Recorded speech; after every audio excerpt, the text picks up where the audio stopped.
Hello, sir. Morning. Okay, I'll go see. Yes.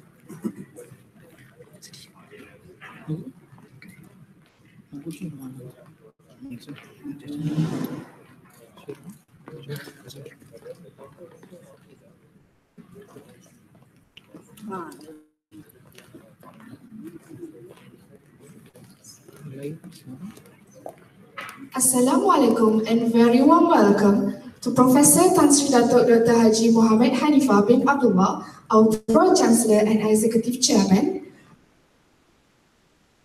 Professor Datuk Dr. Vice Chancellor, Datuk Dr. Sharil, Group Managing Director, Datuk R. Sharon, Group Executive Director, Ms. Stella Lau, Deputy Vice Chancellor, Academic Affairs and Corporate Services, Professor Dr. Ishaq bin Abdul Razak, Deputy Vice Chancellor, Research and Innovation, all the senior directors, deans, directors, deputy deans, managers, HODs, ladies and gentlemen. We welcome you for the very first Mahsa. Let's start.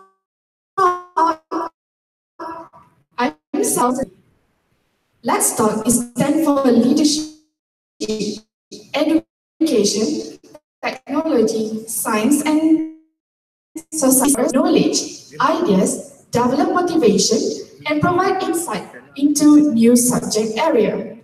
Thus, leading people to think out of the box and finally help Mahsa to further build its highly valued human capital.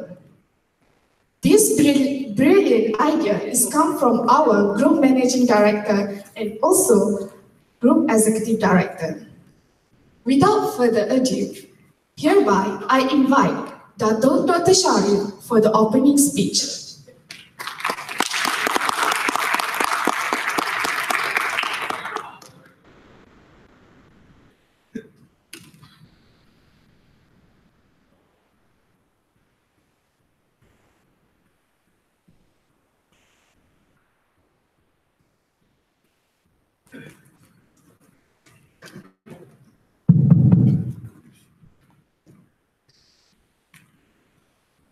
Good morning. I'm just here to open the session. As the MC said, This is supposed to be something that we have initiated, which we hope will be a bit of fun.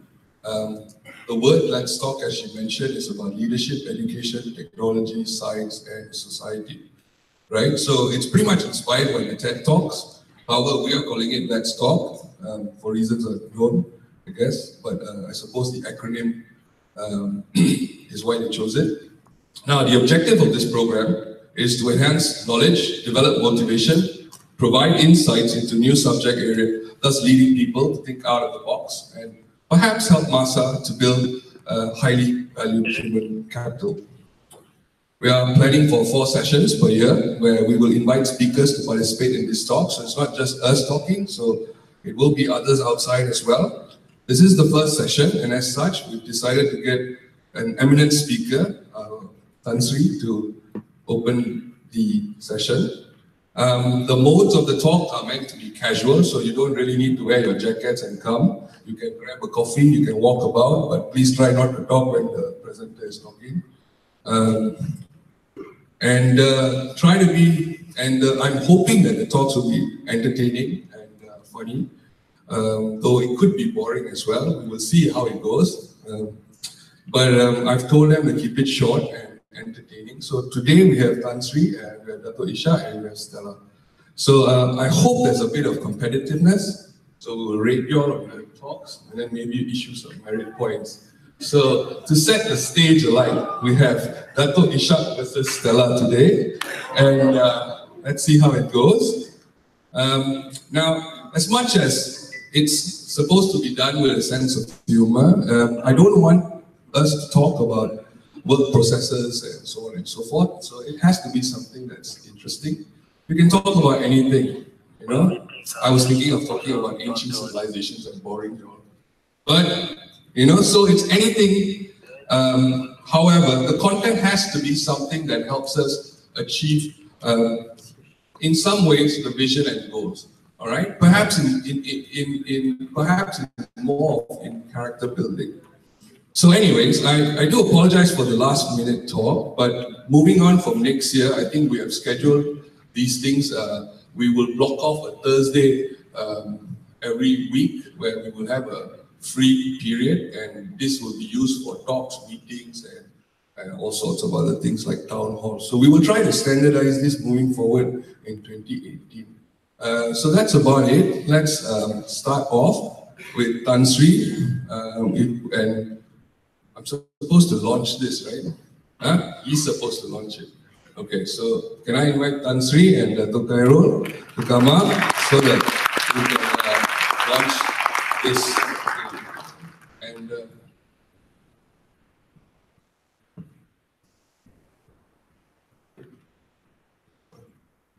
it's a very technical launch, highly technical.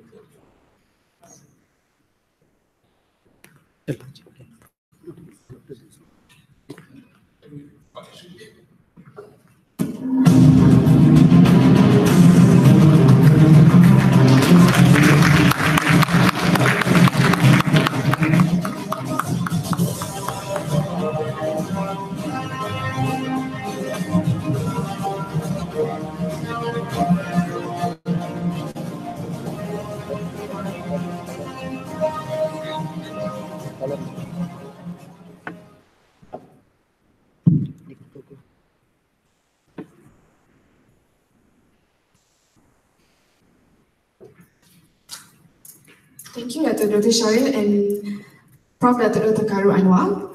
So, now we will start. Mahsa, let's talk. Thank you. Good morning. Let's talk. Always. What is there to talk? Actually, he told me last evening, he said, you have to say something today. I don't know what it was. Then on the day he came and told me, you can talk on any topic. So it's someone, I didn't even think of what to say. Forget about preparing, didn't even think of what to say. I think I will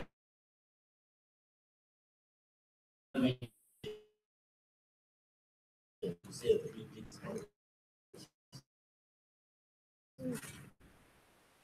thing is the sense of it is useless. It's useless.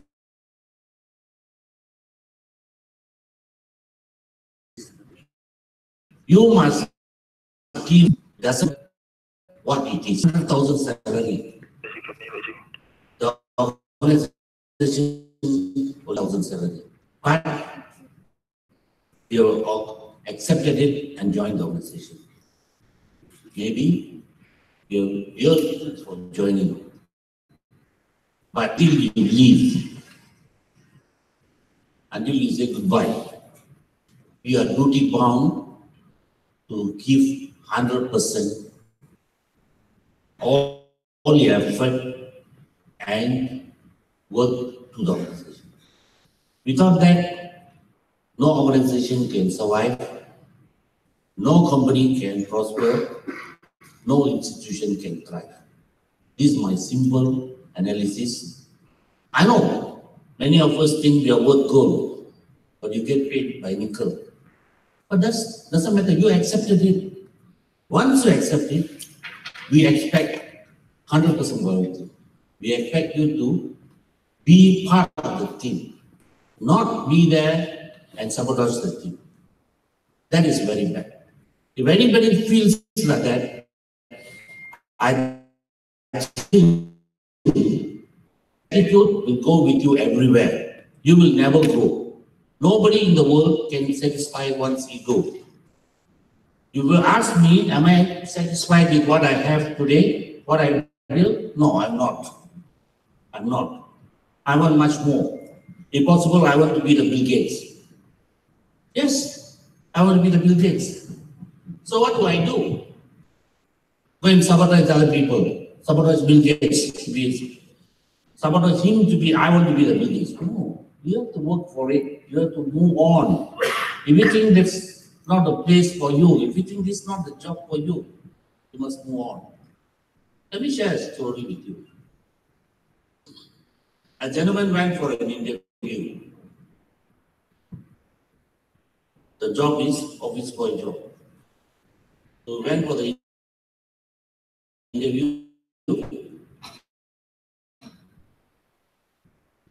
Gave me an email address. I'll send you the appointment letter. So this guy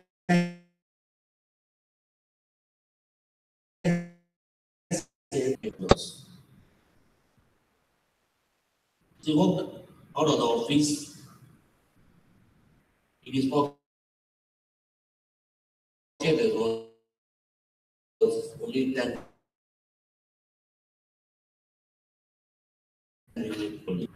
Then he looked around, he found a supermarket, walked in, bought tomato for 10 rupees. He gave all the 10 ringgit and bought tomatoes. Went to the neighborhood and sold it for 20 ringgit. Sold it for 20 ringgit. Again, he took the 20 ringgit, went back to the supermarket, bought tomatoes, sold it, went again, bought tomatoes, sold it. 3 times he did on the same day. So now he has made 30 ringgit. This becomes his profession now. Next day, he started doing the same thing. He was doing that for a couple of days. Then he bought one small bicycle, put a cardboard box at the back, and then started buying more tomatoes. Maybe he added vegetables, started selling. In time to come, he bought a van, bought a truck. He started a supermarket. It's one of the largest chain of supermarket holders today. Largest chain of supermarket. So when he arrived at a certain level, of course, the bank fellows now come to him. So one day he was speaking to the bank officer told him, so give me an email address, I want to keep sending you some information. He said, I don't have an email address. I don't have an email address. I don't know how to use anything. So the guy told him, what would I use email, and if you have a computer? He said, I would have been an office boy. Exactly, that's what we have been. So you see, every time God gives us opportunity. And we must look at it, everything as positively. We must look at things as positively. When the job was not given to him, he did not, even though he had the last $10 in his pocket, he thought, I have to do something. I have to do something in order to survive. And that made him. So, we are comfortably, we are in an organization, we are there. If we think that I can progress better in another organization, I can do better in another place. When I say this, please don't get me wrong. I'm not talking to you, referring anybody and thinking that asking you all to leave this place and go. Because you can never find another organization better than Mahsa. Are you right? Am I right?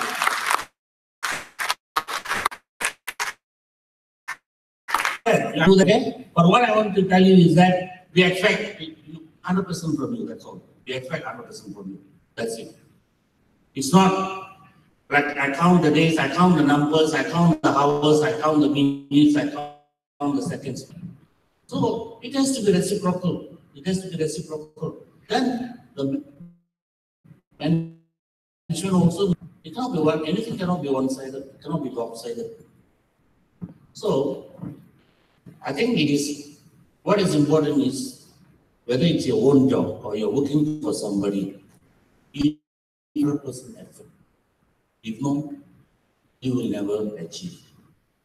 We just recently, 2 weeks ago, we gave Tan Si Liu the honorary doctorate.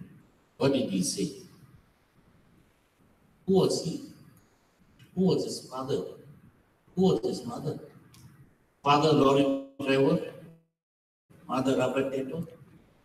Today, he has an 87 billion, not billion, billion billion. Who gave many helping hand? Nobody gave many helping hand. Only thing is the parents were sent him to university. The parents took multiple jobs and sent him to university. After his graduation, he worked, joined the bank. Of course, many of us would think, oh, very comfortable job, bank, big building, aircon is there, a lot of girls there, customers also, beautiful girls coming, beautiful boys going. Yeah, just a lot of people look at this. A lot of people look at that. A lot of people look at that. I cannot get nurses to work in a clinic. When I get them, they run away after 3 months, 6 months. When you ask them why, they will say, cannot find boyfriend. I stay here, I can never get married. I think they got a point. They got a point. There's no place to socialize, nobody there. There's no boys to, I think, so it's like that. So this gentleman, he never thought that he want to become maybe you would have been a teller, maybe you would have been a backstop at the bank or something like that, credit officer or something like that. He didn't think of growing up to become a branch manager. He had bigger plans. He quit the job. He went and joined a developer where he used to learn the art. And then he started his own company. And then he had some setbacks. SPCTR, he had some setback. He did not go and cry. No, he took the money, he go and reinvest. And today he was SPCTR. So, this is very important. Very, very important. So why I say this, why I say talk to you about the tomorrow. We sometimes look at our students. We immediately come to a conclusion, you are useless. You are the best. You are the greatest. No, it's not. Everyone in this world got their weight. Or you want to say nilai. They have their value. Everybody got value. It's only there to motivate them. That's what is needed. All they needed is a spark. And the spark can come from you, can come from anywhere. So we as a teacher, what we have to do is, we should never ever discourage any student. We should never ever say you're not going to be a good doctor, you're not going to be a good dentist, you're useless. No, there's no such thing. I've seen all straight A's, all the whatever class you call it, honors with what grade 1 or whatever it is, doctors are not doing so well. The guys who failed 2-3 times are doing the best, either they're GPs or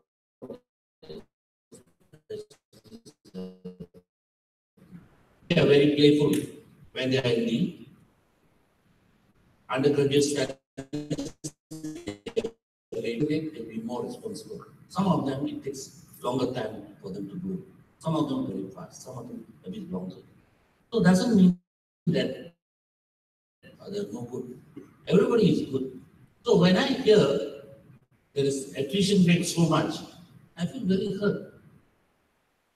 Because they come, these guys come from kampong, these guys come from villages, come from small towns, come here.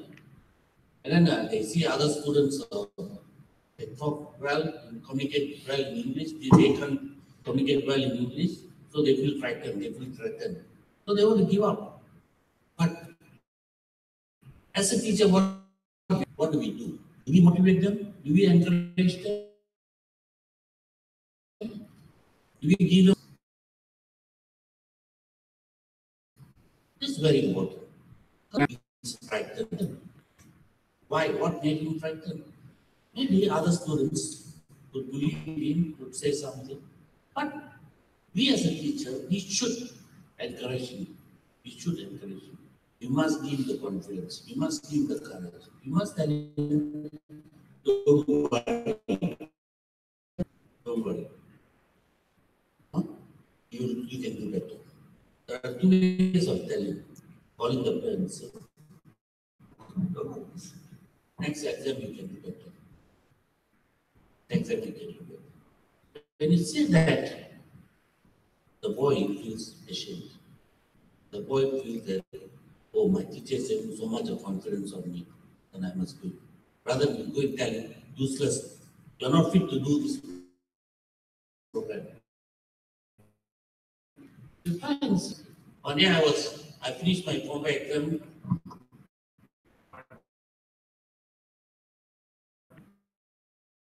My father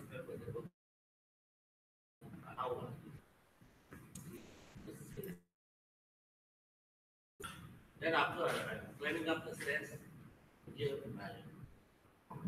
not on. So long not on. Everybody can hear me.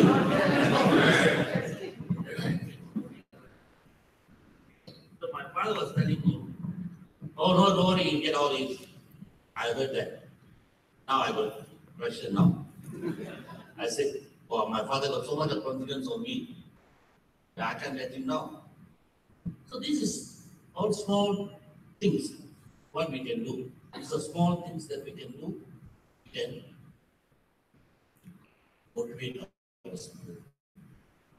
Okay. I'm not telling you're not doing. You may be doing, some of you might not be doing. But there are some people, they think they're too smart. Their work is to discourage other people. Just to say the negative thing. Just to, everything is negative. And they feel very happy. They think they have done a good job. After coming to medical school, how to tell him? Why is he going to come into the medical school to raise his father's money? You think the father don't know?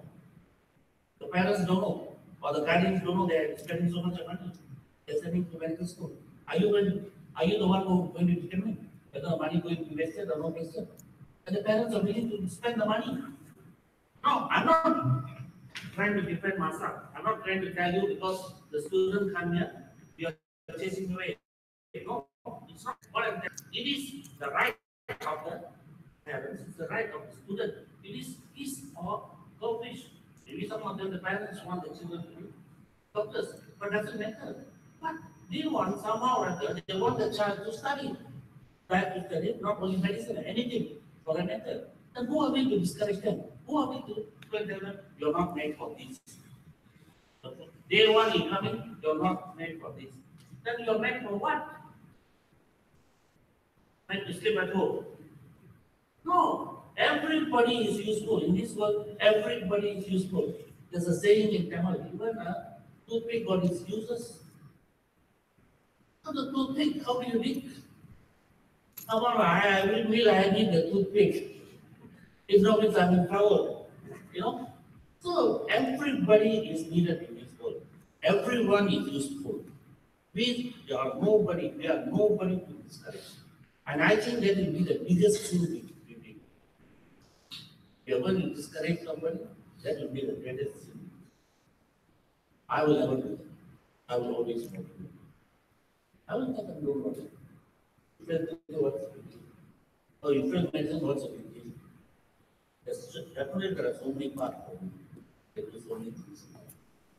Many people after 5 years passing don't want to go hospital.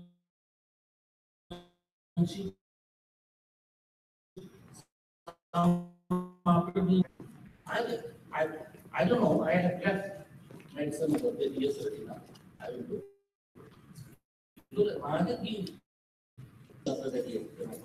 So you know what is in store for you, what you want to do. So there is no need for us.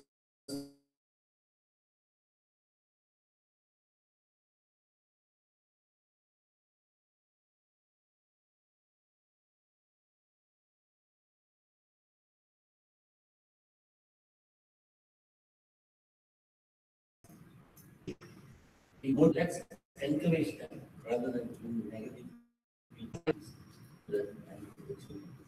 I always feel needed in this world. Everyone has got a role to play in this world. There's no one is not needed. Everybody has got a role to play. So I think let's talk. We can keep on talking.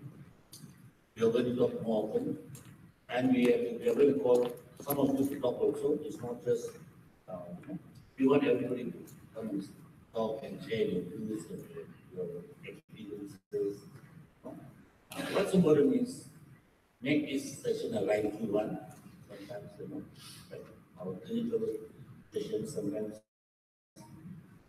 quarrel, lawyers quarrel in the temples after that, with your friends.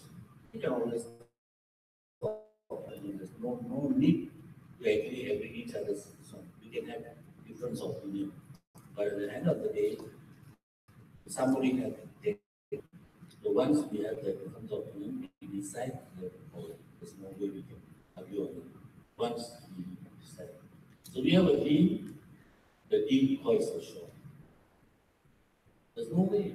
You can have when argue with your dean, you can go and tell. Yes, you must put forward your feelings. You must tell. If you don't tell, you are useless.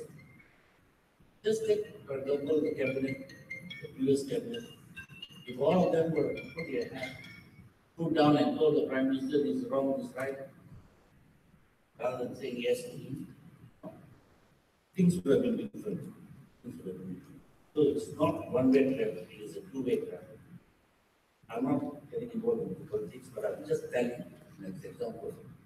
If the cabinet ministers could have put their foot and said, "Oh, this is not right, please command him to elect it, rather than putting him to do certain things, but it's not good for him." So, similarly, if the faculty you feel that it's not right, you must tell the dean. The dean, at the end of the day, makes the decision. Because you can listen to everybody, but unless the one decision, you cannot do 100 opinion. There must be a rule to follow from one person. You cannot come from another. Then it will be chaotic. No organization can survive. So, with that, Dr. Shari, thank you very much for giving me the opportunity to say a few words. Thank you.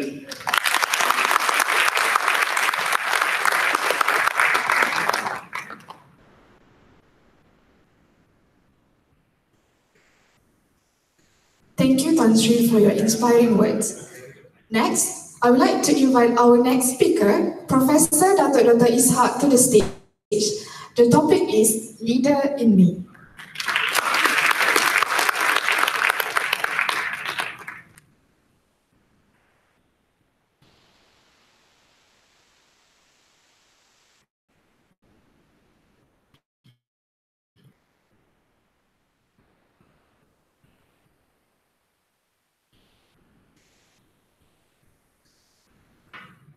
Testing. Right. Thank you very much. Well, thank you very much, Sabrina. Yang berbahagia Tan Sri Hanifah, Dr. Syaril, Dr. Sharon, and Prof. Datuk Karul Anwar, Ms. Stella, my competitor. Well, when I was first asked to give this talk, I didn't know that it's going to be a competition. But being the gentleman in me, I now cast my vote in favor of Stella. Now, when I first thought about the topic, when Mr. Param approached me, I had wanted to talk about the great leaders of the world and their management style. But then again, I give it a second thought and thought that it would be better for me to pick a topic which is much closer to home. And that is why I picked the topic, the leader in me. Now, when I say the leader in me, it is not about the leader in me personally. It is about the leader in each and every one of us, right? Now,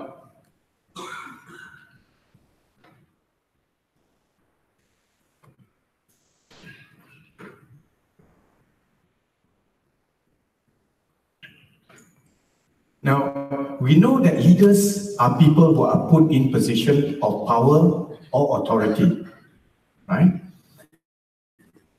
We all here have got a counselor in charge of research and innovation. So whatever research is done in Mahsa comes under my purview. Then you have got the deans, who is responsible for the teaching and learning, for services, and also for research at the faculty level. Then you have got the heads of department. So we come with very different designation. Now, but it does not mean that leaders and leadership is one and the same, right? Now, leaders is about the action we take, not about the position that we hold, right? Although with position comes respect. To me, respect is something that we need to earn rather than to be demanded, right? Now, there are leaders we know that may not have the full leadership ability, but that is fine.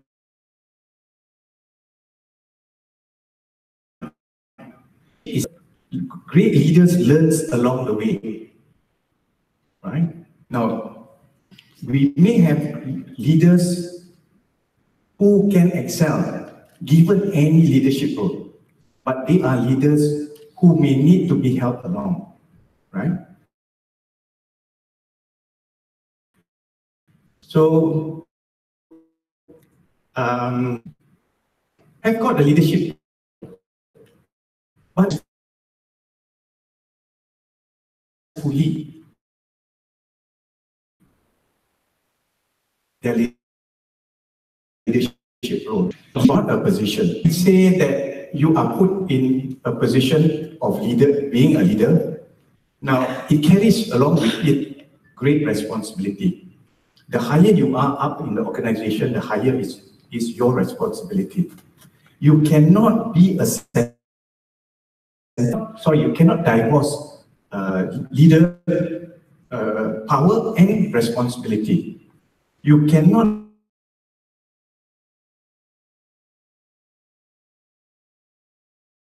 okay?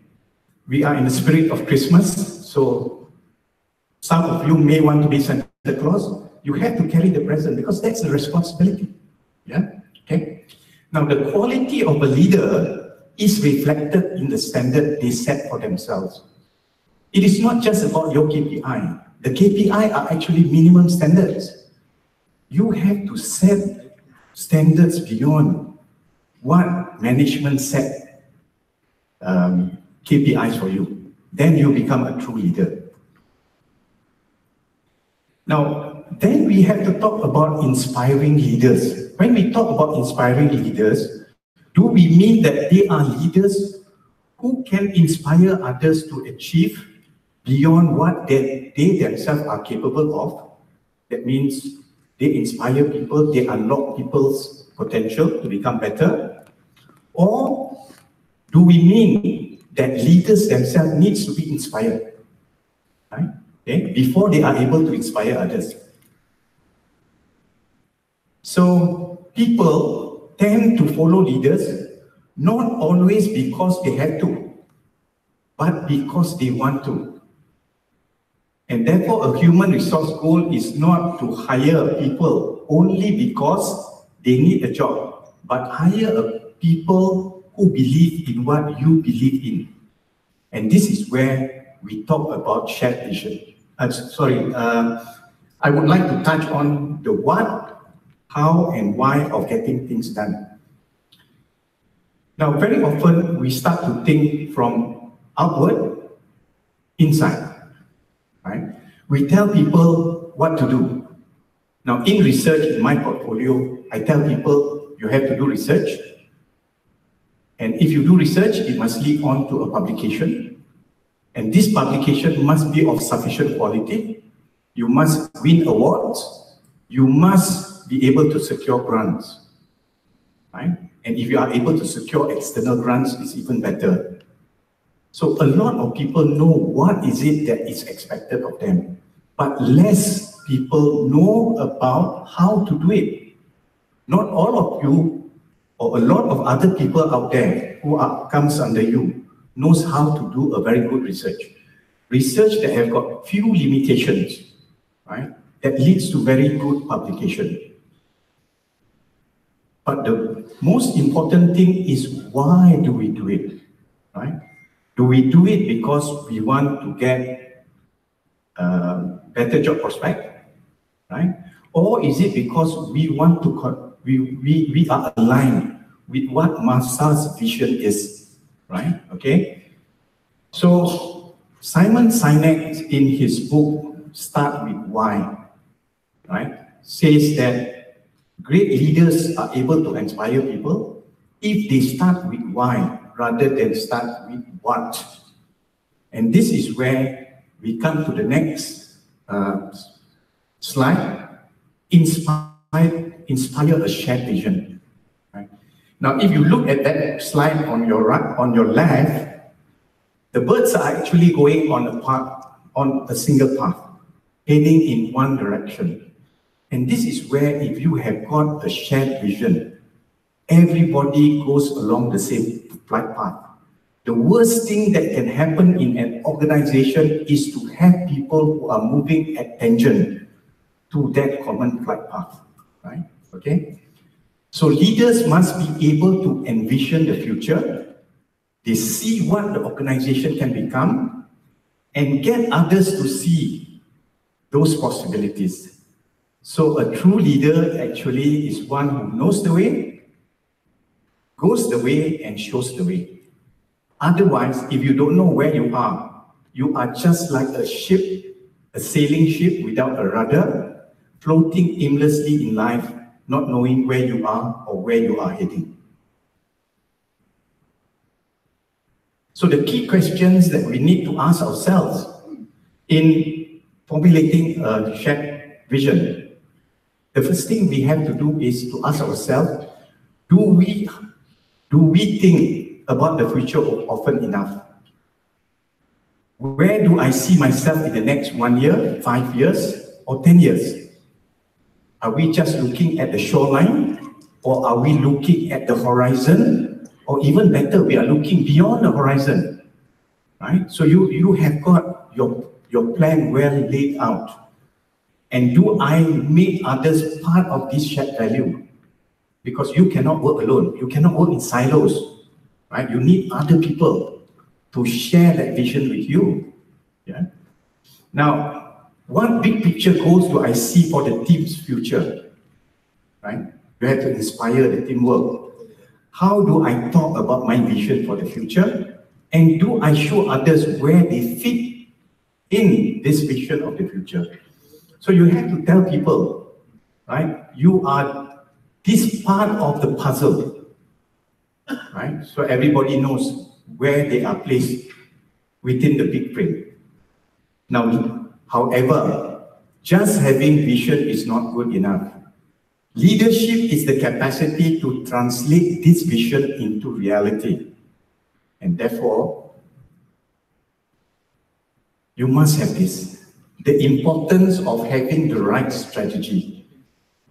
Sun Tzu, I don't know if I'm pronouncing right. Sorry? Sun Tzu, right? Okay, I have to learn a little bit of Mandarin, is it? Okay. Now, there is always thing to learn. I've just learned something today, right? Now, he said that every battle is won before it is fought. Even before you fight the battle. What you do before will determine whether you can win the battle. He did, most battles are won. He didn't say some battles are won. He says every battle are won is won before it is fought. And the general who wins the battle makes many calculations in his temple before the battle is fought. And the general who loses makes but few. Right? So you have to formulate your strategies. If you don't have strategies, you cannot translate your shared vision into reality. So one of the things that we do in research is that we monitor the progress of research very, very consistently, very, very periodically. Just like the general, he has to monitor the preparedness of his army in battle, right? So in research, we monitor the progress. The more we monitor the progress, the greater the likelihood that you will succeed. Now, what we did in research is that we get everybody to declare their research output every month. We scrutinize the report, right? And then we inform them where they are. We tell faculty who are good what they need to do in order to stay ahead. Those people who are not good, what they need to do, right, in order to be following us along the same path. Now, we hope that will inspire those who are good to do better. Those who are not good, they may be motivated either by seeing how others are able to do, they can do it themselves, or they may be embarrassed because others are well ahead and you have not achieved anything, right? But no matter what, the ultimate goal is that we want to increase the output. And your chances of success are even more likely if you report your progress publicly or physically record it. Now, I would like to share this story about this starfish. An old man, right? Don't look at the slide, right? Okay, I'll tell you the story, right? It'll be more interesting. Now, an old man was walking along the beach, and where suddenly he saw a figure bending down. And as he approaches the figure, he saw that the lady was actually picking up something and throwing it back into the ocean. And that was actually starfish. This happens after a storm. And after the storm, this starfish was washed onto the beach. And there are miles and miles and miles of starfish on the beach, right? So this man was saying that, what are you doing? So she said, the sun is rising up, the tide is receding, and unless I throw this starfish back into the ocean, those starfish is going to die. So this man said, young lady, there are miles and miles of starfish. What difference can you make? Right? By throwing back those few starfish. And after that man told her that, she immediately bent down, took another starfish, and threw it as far as she possibly can into the ocean.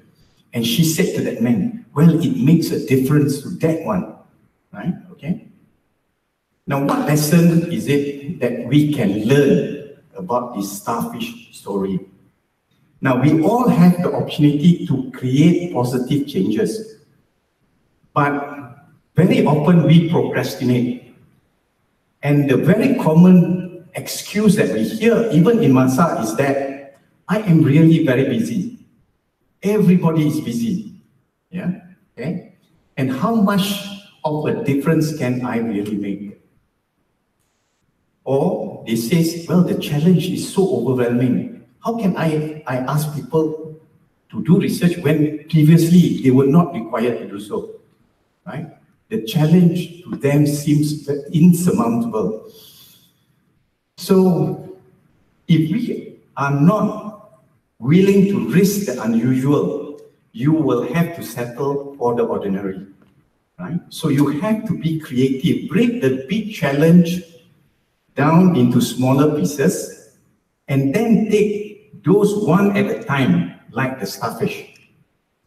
And to that starfish, it makes a difference. Pray for, not for easy lives, pray to be stronger men, right? Okay? We tend to say, oh, we hope everything will be easy. Nothing in life is easy, right? Nothing in life is easy.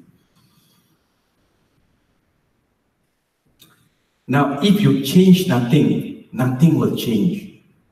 We like the status quo to remain. Don't rock the boat. And I put there, I think you all know what it means there. You know what that is? The one that you see typically are monkeys. See no evil, speak no, hear no evil, speak no evil. And there's supposed to be another monkey, do no evil, right? But I have changed it into that skeleton. Because if you are not prepared to do this, you will be a dead organization, right? You are leaders who have eyes, but you refuse to see.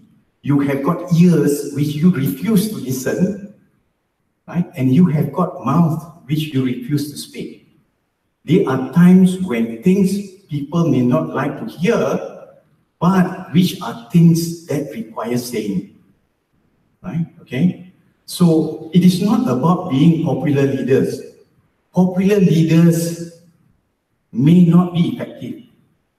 Being popular is the end, is a byproduct, right? Okay? I know I'm not very popular because the moment I see people along the corridor, they decide to take a different path. Simply because when I meet them, I keep asking, how many publications have you got? Yeah.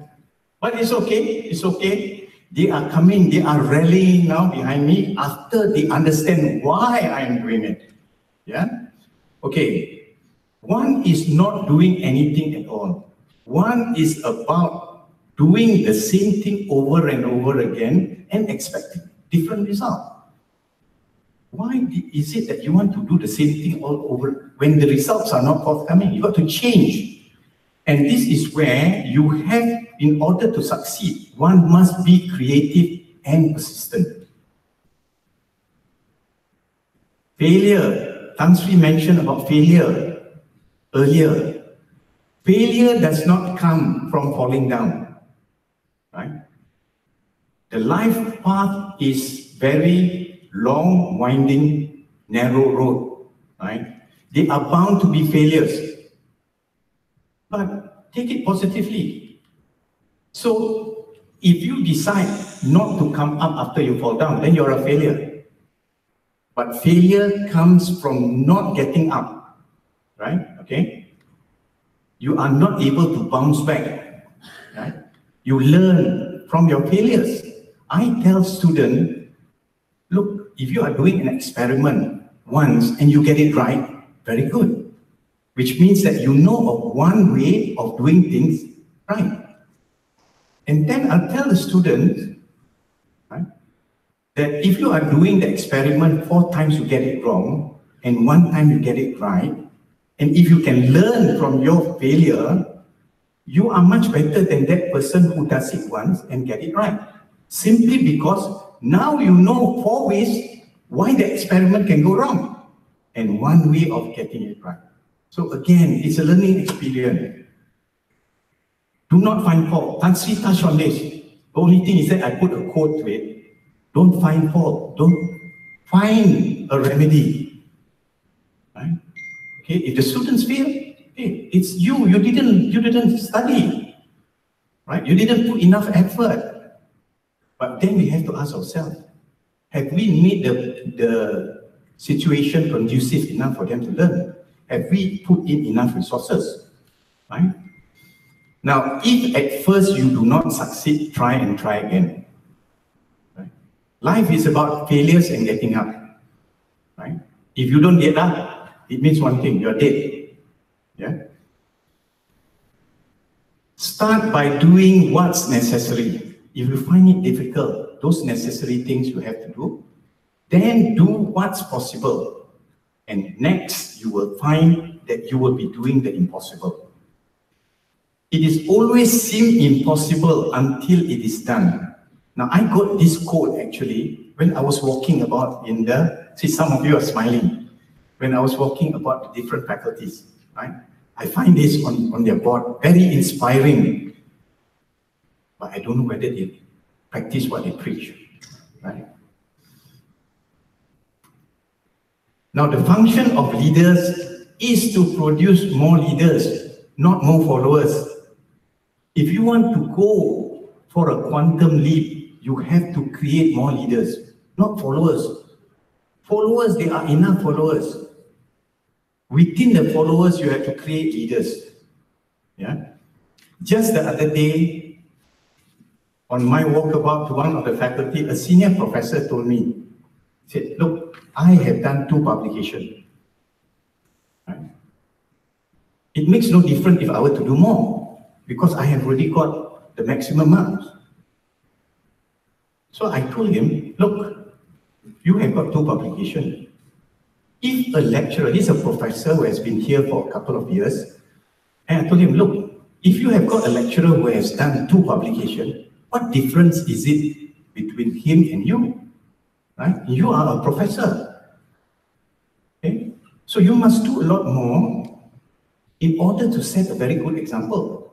Because you are a leader, you are a professor. Right? 2 is not enough. Because he said 2 is the KPI. I told him, look, I have been here only for 10 months and I have got 6 publications and I don't have a KPI. Right? Okay? So I hope that inspires him to do more publication rather than stop at the KPI. This is where I say you have to go beyond what we said. What we said are just minimum, right?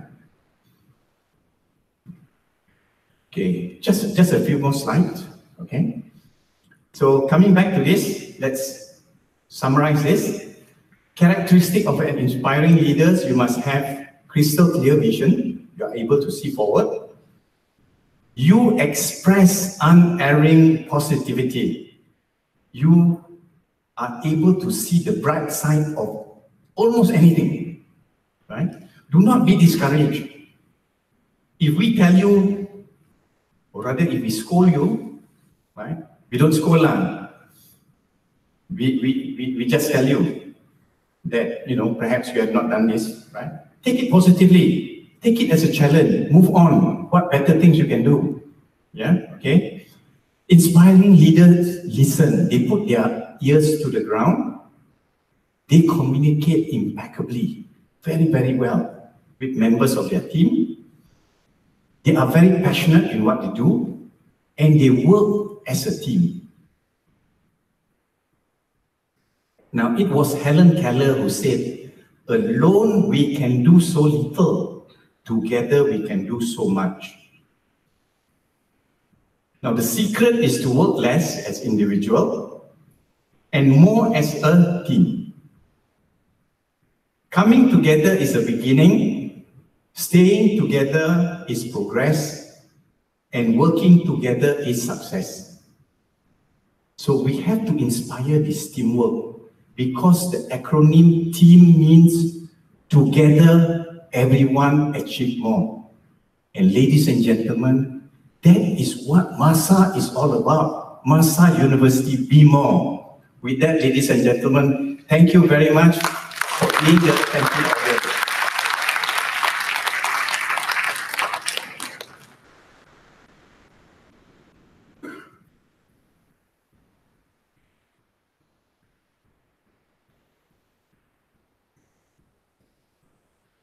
Thank you very much, Prof. Dr. Ishak, for your sharing. Now, let's talk about speed reading. Let's welcome Ms. Stella Lau to the stage.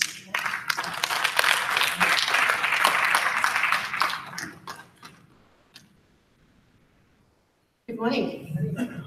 Tan Sri, Dato, and everybody else. I was asked to speak for 10 minutes. I read my brain really hard. What can I teach this family that I've joined for the last 2.5 years? You have been here before me, you know everything. But in these 2 years, I think we have developed a very good relationship. Some of us more than others. With some of the people here, I think I work quite well. With some people here, I think maybe we have some miscommunication. Some people think that I fight a lot. Is that true? Oh. Some people think that I fight a lot with Santiran. But actually we don't. Yes, Santiran and I are like an old married couple. We quarrel a lot and we never have sex. All right. No, please don't misunderstand me. We are not a married couple. Speed reading is something that I learned when I was a teenager. It was something that I like to do a lot. I like to read a lot, but I could never finish reading something because I would fall asleep.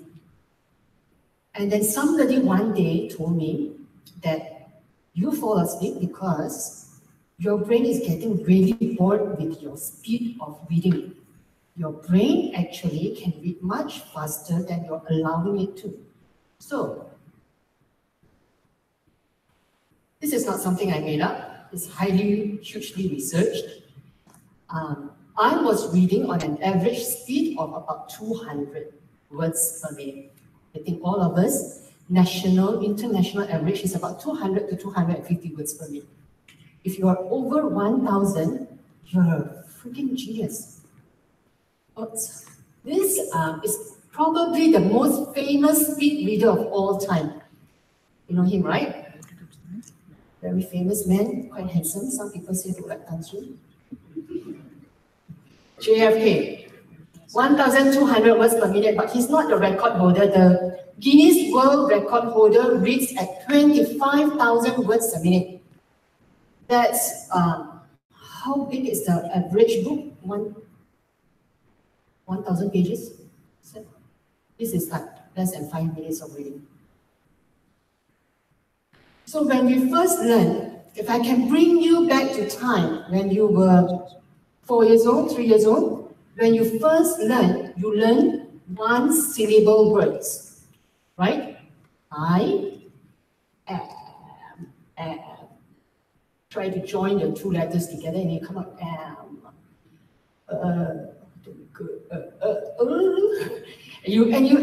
That's how you learn. So from one word syllables, you progress to a two-syllable word, apple. And then you go over and over.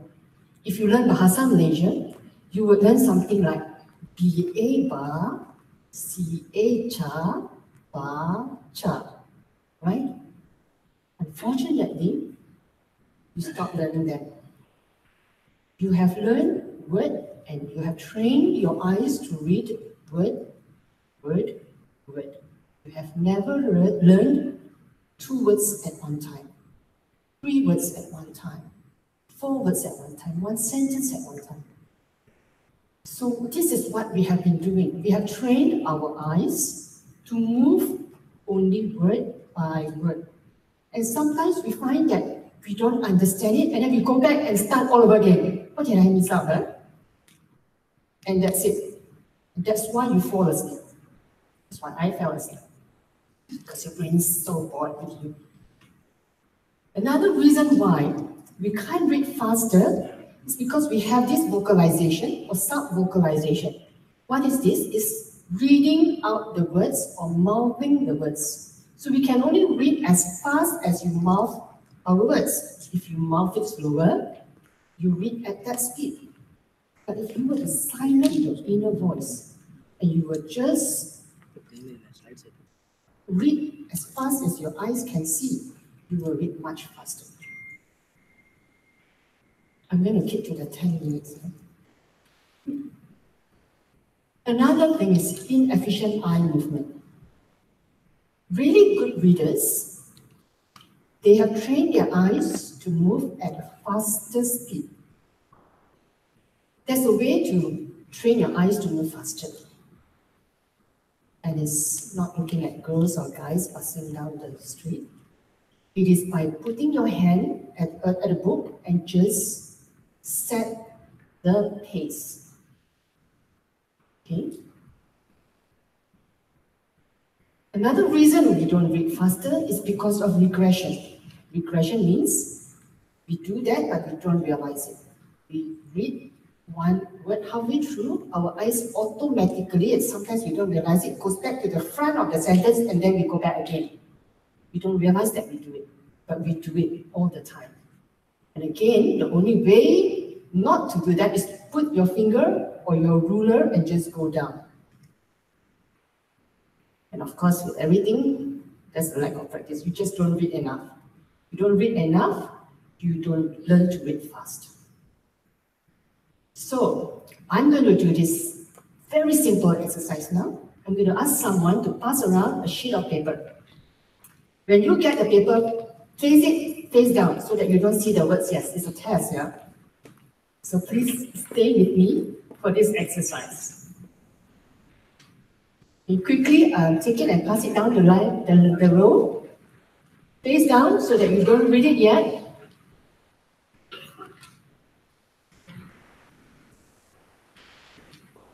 I need to do a timing.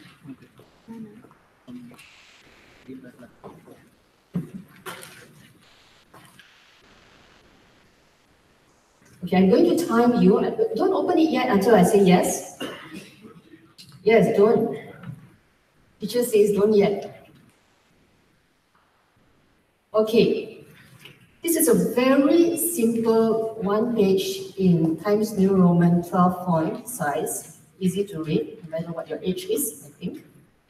So at the count of 3, I would like you to just flip it, not yet, flip it open, and just read it as how you would normally read it. This is to gauge your reading speed. Try to read it and comprehend, got test one, comprehend what you are reading, and when I say stop, you remember where you stop at. Okay, simple instructions. Ready? 1, 2, 3, go.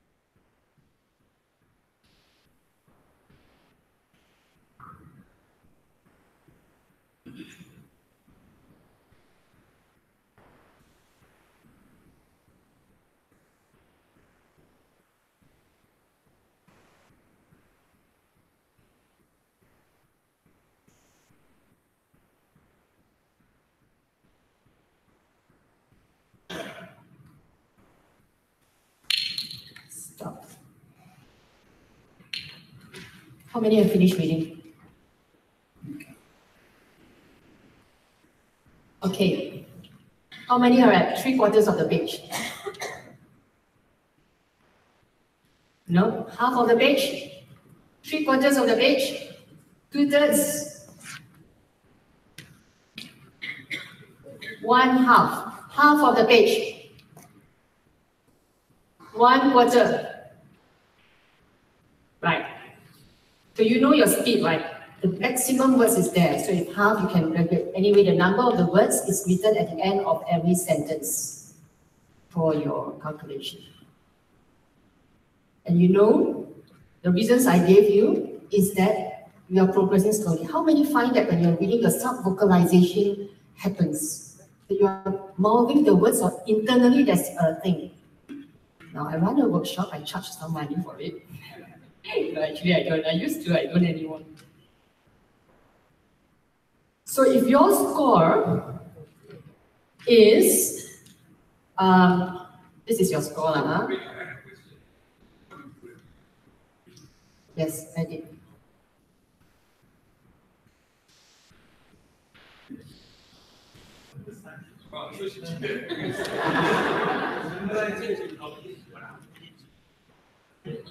That's 1 minute. That's 1 minute. So the number of words is at 1 minute.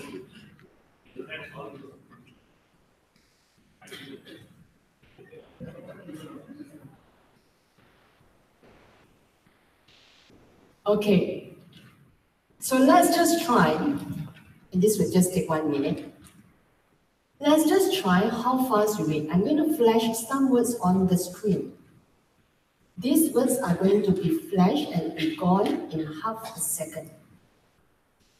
And if you can read it, I want you to raise your hand and shout it out. Okay, let's see who's the first person. Shall we play this game? Yes? Yes? Yes. Half the room, yes, let's all play this game, yes? Half a minute, if you can read it, shout it out. Are we ready? 1, 2, go. You raise your hand, man. Just do it. Wonderful.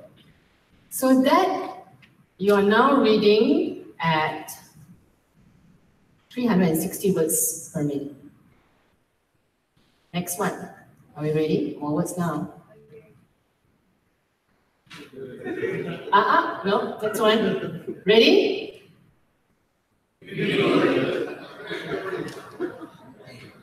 Finger licking good. Didn't raise your hand, guys. 360 words per minute as well.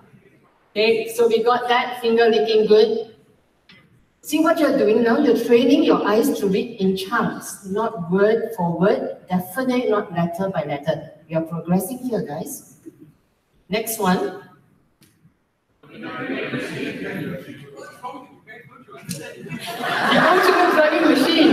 Bonus points for who knows what slogan it is. So that is 4 words, 480 words per minute now. We are moving there. Who knows what slogan this is here?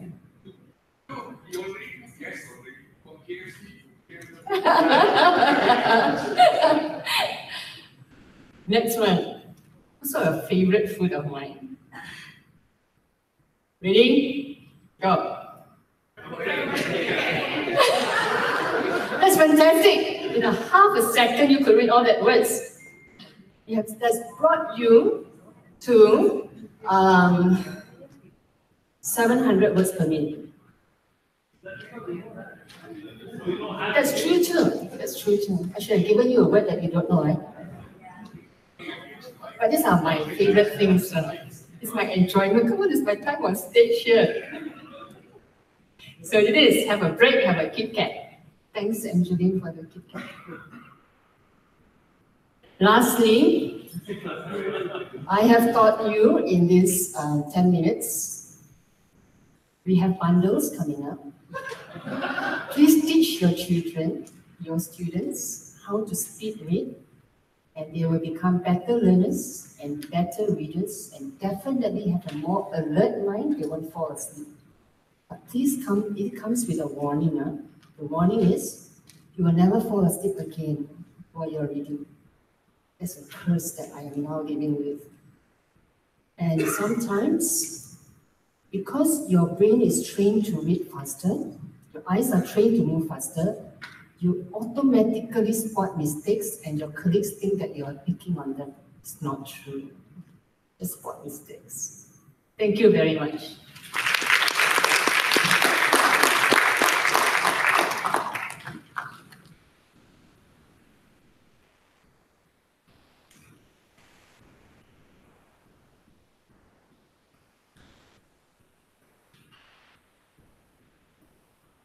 Thank you very much, Ms. Dela, for your remarkable sharing. So, who's next? Mr. Danny, let's talk about golden sector. Please welcome Mr. Danny Chan to the stage.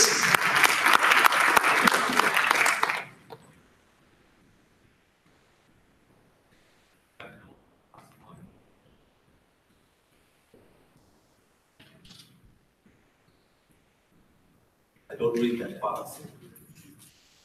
Next. Okay.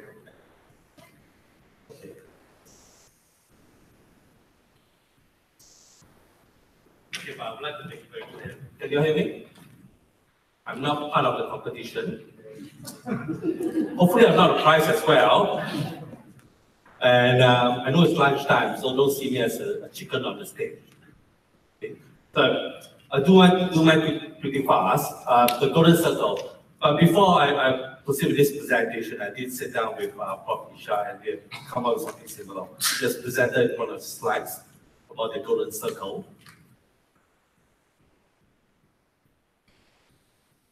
Oh, okay, that's fast. Right, thank you. So it's all about starting with a why. Prof. Isha has shared with us about leadership styles, the approach to leadership. I'll just pick one area that he has explained just now, is starting with why. Simon Sinek. I picked this up about a year ago. Now, what Prof mentioned just now, so every single inspiring leader thinks and acts and communicates exactly the same way. Almost every leader do that. But great leaders are able to inspire people to act. What it was mentioned, give people a sense of purpose, motivations, not by incentives, create a following of people, sorry, that disappear again, but not because they have to, but because they want to. Now, that comes to why. So the golden circle provides compounding evidence of how much we can achieve if we remind ourselves why we do certain things, or the purpose. And it's an alternative perspective to existing assumptions of why some leaders and organizations tend to do better, and able to bring them to a different platform. No, so what is what? So every single company's organizations knows what they have to do. In fact, every one of us knows what we need to do. As a manager, as a lecturer, as a researcher, you know exactly what we need to do. For marketers, for example, they are able to describe what product they sell, what services they provide. So what's are easy to identify. In fact, if you look at the brochures, the reasons are all there. What about how? Now, some companies and people know how they do what they do. Some people call it USP. Some people call it a value proposition. Follow-up, call to action, purchase. Those are how we do what we do. How often given to explain how something is different or better, the differentiation. But let me go to why. But very few companies are very clear of why they do things, do what they do. For example, making money, making a profit is just a result. Why is what is your purpose, cause, or belief of the organization, of a staff? Why does your company exist? So why do you get out of bed every morning, and why should anyone care about what you do and how you do it? So we rarely say why we do what we do. We know exactly what we need to do, how we do it, but nobody really asks why we do it. Now, this is what we call inside out. So we start with the why, then we go to how, and we go to what. But let me explain to you with examples. Example what I'm going to present to you is what we call outside in. So companies that move from what they do, how they do, and why they do. I'll take one example, a marketing example. The message is, we make great computers. So that's what the company do. They make great computers. So they're beautifully designed, simple to use, and user-friendly. That's how. So the call for action for the buyer one. So that's outside in. Let me show you what's inside out. So we start with the why. So everything we do, we believe in challenging the status quo. We believe in thinking differently. The way we challenge the status quo is by making our products beautifully designed, simple to use, and user-friendly. And we happen to make great computers. So anyone has got, I'm sure by now you know what I'm talking about, which company I'm talking about.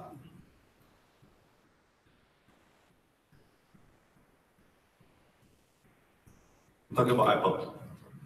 So if you look from a marketing perspective, the way they do their campaign, it starts with the why, not starts with what they do. But if you compare with companies like Dell, like ASO, they tell people what they do first. But Apple's are different. They start with, they want to challenge status quo. But how do they do it?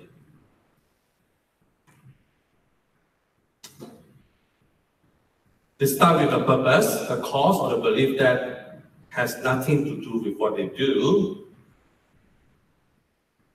Products. Now, it no longer serves as the reason to buy. They produce Macintosh, they produce iPhones, they produce iPads, iPods, and so on. But that's not the reason why they do it. Products are more of a tangible proof of the cause, of the reason why they need to do it.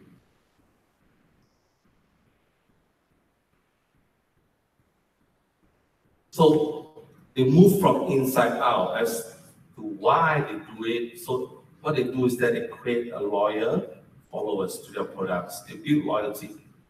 Right? Now their purpose is not to sell products. The purpose is to build loyalties. Challenge the status quo. For example, in the commercial I did before, I think someone can remember, is about breaking out. Right? So if you look at the campaign 1984 until the campaign, the current present campaign is consistent. It's all about breaking out. It's all about going against status quo. So that's Apple. Empower individuals. Now, I'm going to share with you airline, a company. It's a low-cost airline, started with 2 partners. They're not a first mover. They have got no first mover advantage. Started at a time where it's only 50% of the travelers travel by air. However, they're only interested with the remaining 85% who don't travel by air. So who are their competitors? Bus and cars. They become the most profitable airline in history. Profitable, including during the crisis of 9/11 and the oil crisis. So, which airline am I talking about? Sorry? Well, it's definitely not Asia. It's definitely not Asia. Southwest, right? Till now, they're still very profitable. Till now, they still believe in their cost, but what exactly is their cost? So Southwest, first of all, they're not built as an airline. They're not built as an airline. They're built to champion a cause, even way before Tony Fernandez comes into Malaysia with Asia. The founder, King and her, nice name. They say, we are the chairman for the common man. as a cause for why they go into this industrial business. Cheap, fun, and simple. That's how they do it. Cheap, fun, and simple. The tagline is, you are now free to move around the country, which talking about US.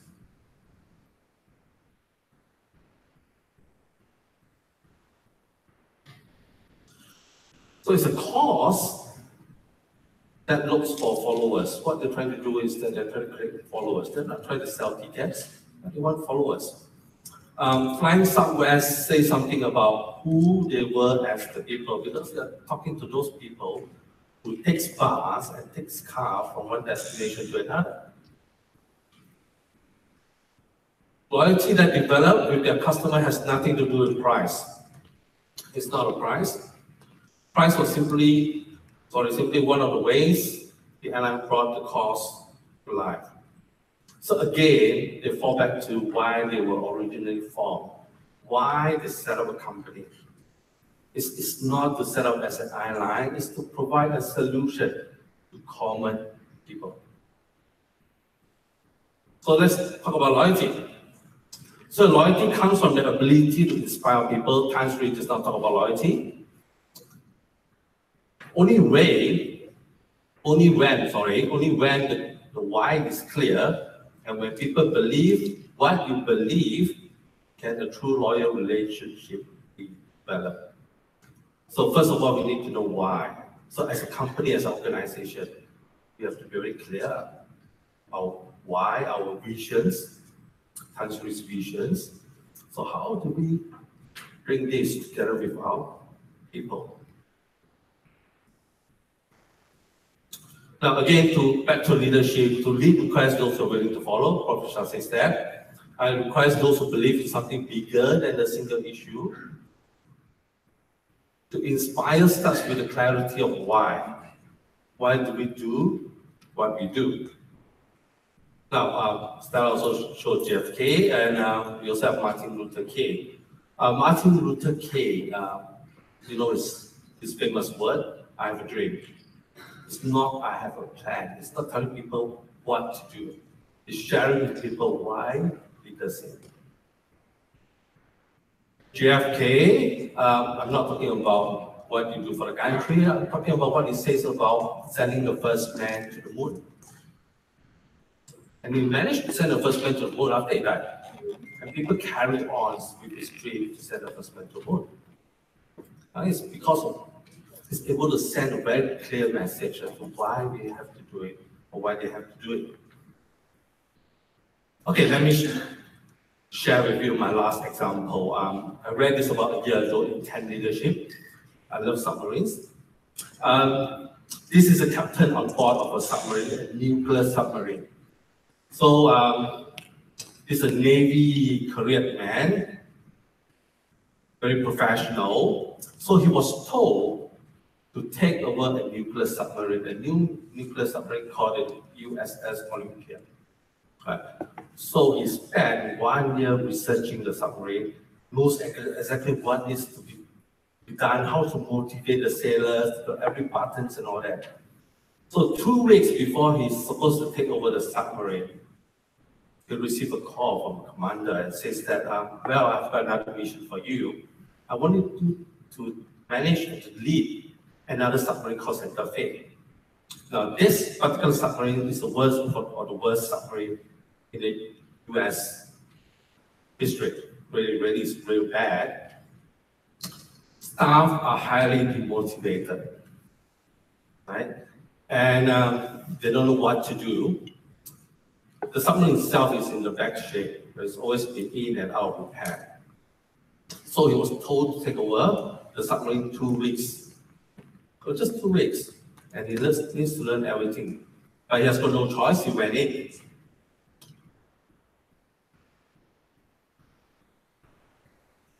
Then was telling himself, you know, like any one of us, when we're given a new challenge, what am I supposed to do?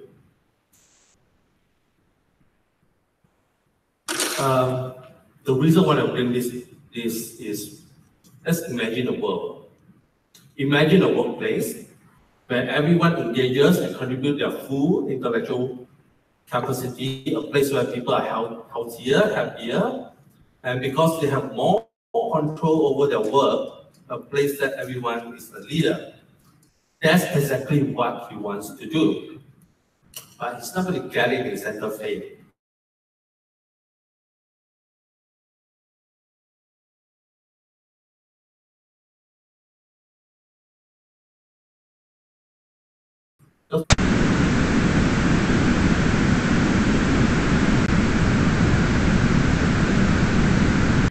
The solution is not leaders and make decisions. Was mentioned in Prof. Sharp's slides as well. So what happens is that when you took over the submarine, they go on the drill on the open ocean. There were inspector there to see how they do it, just like audit. Inspector was there to see how they do it, how they manage. So he was at the helm, and he has got an XO, executive officer in the submarine. So he gave the command to go forward, to go on the 6th gear. Then the officer, the XO, repeat that order to the driver of the submarine and says, move forward, go on the 6th gear. Then something happened. The driver just freeze of the submarine. Then he asked, what happened? Then the driver say, there's no 6th gear in the submarine. This is the old submarine, there's no 6th gear in the submarine. I think we are quite familiar with where I'm going. So he asked the XO, so if there's no 6th gear, so why do you repeat the command to the driver to go on the 6th gear? So what did the XO say? Well, we give the order. We give the order. So from that point onwards, he realized that the solution is not to give orders. I think we have the vision, we know where exactly we are going. The question is that people on the ground, they don't know what's happening. They don't know why they have to do it. So what he says is that, in the submarine, orders is this, order and control is this high, but the delegations and empowerments at this low. So what he says is that he wants to do is strike a balance. So what he did was, in order to give control to every one of the staff, first, there must be clarity. There must be why you have to do this. If you don't do this, the whole submarine can sink right at the bottom. And there must be competency. So the sailors must be able to know what they need to do. They know how to do it, the why they do it, but they must have certain competency. So the only way in a submarine they can build competency is through drill. They'll do many drill. They do fire drill. They do drill to launch missiles. So they have to do drills day in, day out. But what he did was, he wants to give control back to the sailors, to the officers. Empowerment is one thing. We can empower staff to do things. But without knowing the reason why they have to do things, doesn't give you a purpose. The captain can give a command to go left, and the driver may go right. So that's my presentation. If you're interested in how come and see me, I got these 2 books with me in my room. I can do speed reading. Not now, maybe after lunch. So thank you very much. And I'm supposed to do the closing, right? I think the takeaway for today is not about the topics that each one of the speakers present. It's about the opportunity for all staff to come together and to learn from each other. We are not here to give commands and orders, right? But I think this will be a good start for us. So next year, the next session will be March. So those who want to volunteer, please come and see Mr. Para. If there's no volunteer, then we have to leave it to him. to choose, but I think we have some very fine gentlemen here. But they will volunteer. Okay. So thank you very much. Thank you for taking your time, and yeah, so we'll see each other in March.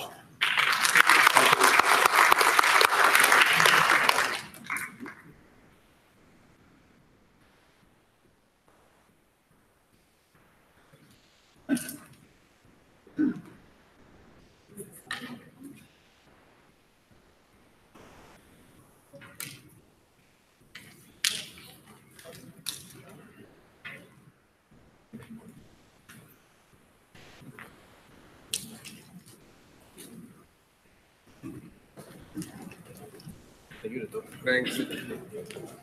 Recorded. Are you?